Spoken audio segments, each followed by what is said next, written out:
Swablu Decks, man.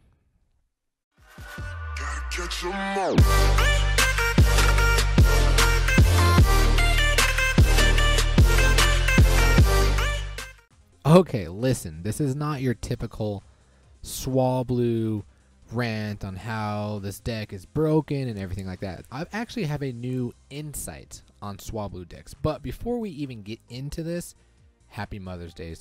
Happy Mother's Day. If there are any mothers watching this, happy Mother's Day. Mom, you support me on everything I do. Thank you so much. I love you. And if you have not told that your mothers that it's Mother's Day, please stop this video right now and go wish them a happy Mother's Day. Give them a hug from Rico or from you, whatever you guys want to do. Anyway, so I actually played the Ruby Hall is in session right now. I think it's in for another day, or actually tonight I think is when it ends. And I played a total of 2 games. I don't really like this. I don't like this event.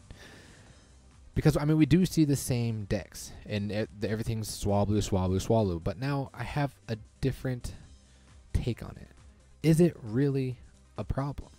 Now, let's all face it. Pokemon Duel is very reliant on RNG. That's how the game runs. Swablus have a counter. A lot of decks and Pokemon have counters, but those counters have to rely on RNG. So what I actually think here is the Dio decks that were such a problem, the Swablu decks that are such a problem. Is it really a problem? I don't think it's a problem. I think it's solving the issue. I think it's the answer. Okay. Now I personally don't run a Swablu deck. I kind of like to be that person that goes against the grain. But the one thing about the Swablu deck is consistency. If you have 3 Swablus on the field, you are taking negative 60 damage. That is a for sure thing. That is not relying on RNG whatsoever. Now, like I said earlier, there are counters. We have the Combuskin, who is a counter. But take a look at Combuskin, okay? The only way to counter them, he has a 37 Cyclone Kick. Those are not great odds.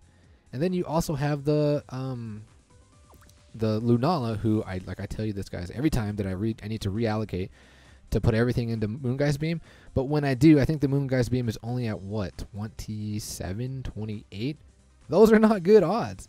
So instead of like complaining, maybe we should just join them up and use a Swablu deck. And it's such a good investment. They're so cheap. They're uncommon figures, right? Yeah, they're uncommon figures. I probably should have figured out how many materials it is to get 3 of them. But I'm pretty sure it's less than getting an EX. It's less than getting an EX. Well, I'm not pretty sure. We can actually check out after, or you guys can let me know in the comments below. But I remember 710 was talking about it in the comments, and he's like, why are people complaining so much about Swablus? Like, they're not that bad. And they're not. There is counters, but like I said, if you don't want to face them, maybe you should get a Swablu deck because they're cheap. They're cheap. And they solve the problem of Pokemon Duel, which is RNG. It's consistency. Negative 60 damage is always going to be helpful. And then you only have to rely on RNG to hit the pound, which will get you up to like what? 60, 80. And if you pair it with other Mons, like you're in a good position. So I don't think anybody should complain anymore. Like yes, granted, it is annoying playing them when you're not using them. But these guys may have just solved the issue. Even the Dio users, like I was hating on the Dio users from the beginning, but they solved the issue of RNG, and that's exactly what Pokemon Duel is, RNG. And if you're sick of losing to RNG, get a Swablu deck. How about that, huh? But anyway, we have a match, and we're going against Lucas. He is almost 4K, and he is rocking the Swablus. He is rocking the Stuffle, who is very consistent because his only job is to KO, remove you from the field. Every attack he's going to do is going to remove you from the field unless it's against Combuskin. Sableye is good. And then Lunala if he hits Moongeist Beam. So here's my counters. I got 3 counters right here. But the odds are not in my favor. So let's watch how this match unfolds. He's also got the Shiinotic in the lower form of the Shiinotic. Morlul. I don't know how to say that. And then he's got his own Stuffle against my Stuffle. So this is the team that I'm running is the deck that I'm rocking for Pokefodders tournament. Unfortunately, I'm still waiting for my next opponent, but let's just, enough ranting. I don't know how long it's been, but let's get in. Let's watch how this unfolds. I was being a little bit aggressive because I know on this deck I do have the hurdle jump. So I just threaten game, see what he does. Brings on the other Swablu, which is fine. Now I can take the entry point. And, you know, typical strategy, just bring everything on the board. And since I've closed off the right side, I can advance with my Combuskin. I can attack the... Okay, so I DC here. I only have one DC. And I decided to go for the Swablu because the Swablu is the biggest threat. He gets his round. I get the weak spot kick, and I'm like, oh, great. But my initial plan was DC, here we go. Boom, like I told you, not good odds. The consistency my opponent did is rock the Swablu deck. That solves the problem. But anyway, I attack the Swablu first because that was the biggest threat, and then I can freely attack into the Stuffle because I am a fire type. I don't lose. My attack damage is not halved, and I can still hit the... Now that I look back at that play, do you think I should have just hopped over with... Poliwag? No, I think that was a good play because then it actually forces him to waste the plate. So that's good. I don't know what the point of the X attack here was. There's no reason to X attack because I mean there's no way my Pancham is going to go off and hit the whatever the spinner is like multiple times. And even if I hit it twice, you're still not going to KO me. Like I don't understand. Yeah, he had the favorable roll. I think that was a waste of plate as well. But I DC here again because I have the favorable matchup with Combuskin, and he immediately backs off and attacks my poor Lunala, and GG boys to Lunala. Yeah, and that is stressful. That is very annoying when you're attacking and you just see your attack just completely crumble. Negative 60 is such an issue.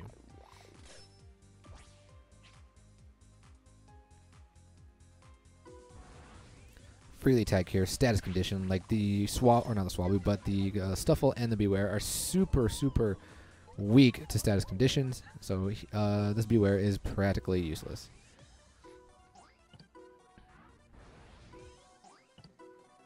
Freely attack here, doesn't matter what I hit, you're dead, unless you roll a miss. I mean, RNG's RNG, but had a pretty favorable matchup there. I agree, 100% agree with this play. Fortunate for me though, I hit the roll. Because if I was slept there, I'd be stuck in the corner. But now my opponent's in trouble here. He advances here. I am going to threaten the game. I'm going to force him to goal block because he was being aggressive. Now I have to move back, and the reason why I didn't cover goal is because I still have my goal block, and I'm pretty comfortable putting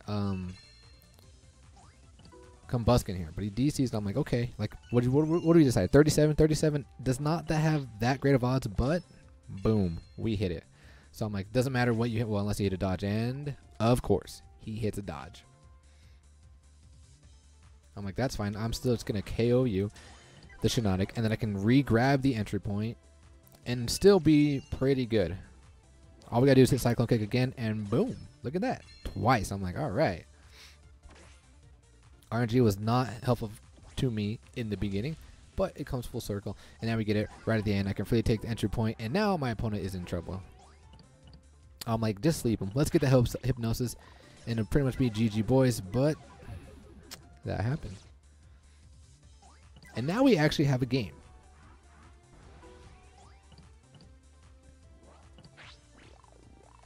The good thing is we're both sent to the PC here, and now that my Pancham is on the bench, I can be aggressive here.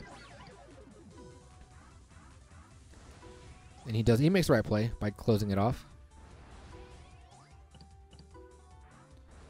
So I have the hurdle jump still, so that's why and my opponent knows that too.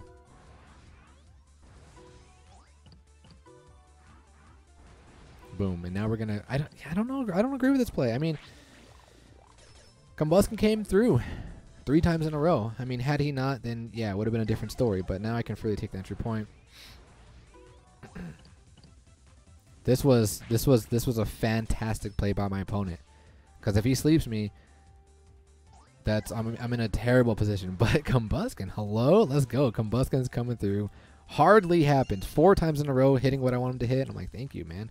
Then it's Combuskin, and here he gets the Cotton Guard. I'm like, sweet. I thought about attacking here with Combuskin the following turn, but I was like, no, I still got the hurdle jump. I think it's best to hit the hurdle jump because then it forces my opponent to have to be defensive. Had I missed that a roll with Combuskin, he would have been able to advance, and I would have been kind of in a bad position. So I believe this was the right play to make. And he gets the peck, and I get the karate chop and beat him by 1 because I do have that Sableye on the board. He's at -1 damage. So listen, the Swablu decks, they're beatable. They're beatable. But if you don't have the pieces, I'm sure everyone's got Combuskin. I'm sure everyone has Lunala. I'm sure everybody has Sableye. They are beatable, but you're going to have to rely on RNG. If you don't want to rely on RNG, then join them. Honestly, just join the Swablu decks. Like, enough of the divide in the community that people are saying the deck is cancerous. Okay, I think we should get away from that word cancerous, because there are a lot of people in this world who do have cancer, and they take offense to the way you say things. I mean, I understand people need to have thick skin and understand that we're not derogatory towards it, but it's just better if you just replace that term with annoying. Like, it's fair. Just, like, I mean, avoid the argument. Avoid that. Just, there are better terms, and let's not divide ourselves as a community. This is a great game. It's a small game. Let's build each other up. Okay, so let's go back. I want to look at how much it actually is, and then we have a couple boosters to open. So look, I'm at 2,800 material. I wonder if I can get one. Swablu is a normal and flying, right? So normal, flying. 450 materials. That's it. Only 450. I can buy 3 of them right now. That's 1,000. What is that? 900? 1350? I don't know my math. I think it's 1350. 1350 for 3 Swablus. If you guys are one of the people who complain about RNG, I mean, I do it too. But if you don't want to be so upset about RNG, then do something that's going to give you the greatest success. And I think it begins with the Swablu decks. Most consistent. So that's my take on them. I used to be negative towards them. I used to have ill will. But now I'm like, no, dude, it makes sense. Because there's times when I get off work and I just want to get my boosters and go to bed. And I keep losing. And I'm like, oh, RNG. RNG messed me up this time. RNG this, RNG that. But, like, really? Just play to the statistics. It's the most consistent. All right, so we have 2 gold blues boosters. Guys, when am I going to get my Manaphy? Can we please get my Manaphy? No.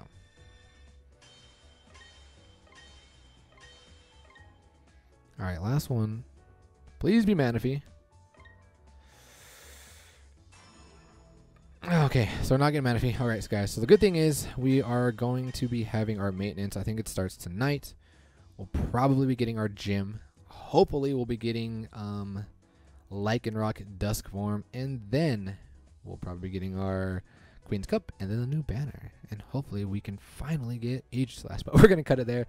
Hope you guys had a great weekend, and please, again, celebrate today with your mothers. Later.